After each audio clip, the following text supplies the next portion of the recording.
Hi everyone, and thanks for having us at TADHack 2018. We're Team TrustIt, and we worked the last 2 days on a solution using blockchain technology to add trust to peer-to-peer marketplaces.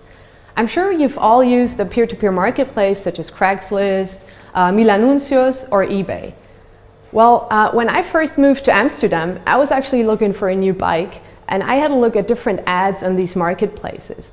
But however, I was never sure if the people who sell their bikes are actually trustworthy and if the ad wasn't fake or the bike was stolen before.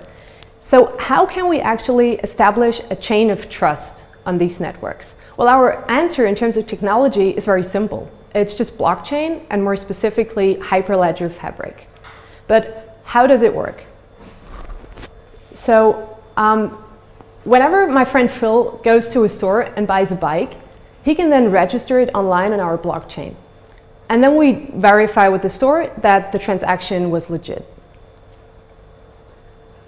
When he then wants to resell it to me, I can ask him for the certificate that the transaction he did before was legit, that he's the actual owner of the bike, and the bike moves along the chain of trust.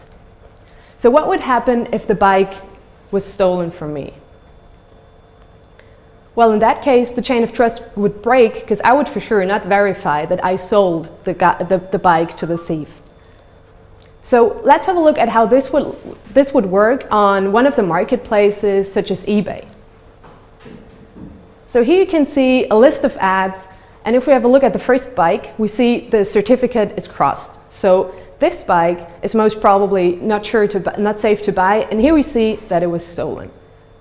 If we have a look at the other bike, the pink one in this case, we have the little certificate, and we can tell that the bike is safe to buy. By the way, this doesn't only work for bikes, but also for phones, tablets, computers, anything you might want to buy on a marketplace. And one more thing, you can also keep the date when you purchase the item so that you don't have to keep the receipts anymore. And you can actually get rid of them and just move along using our blockchain technology. So we trust it. Do you? Thank you.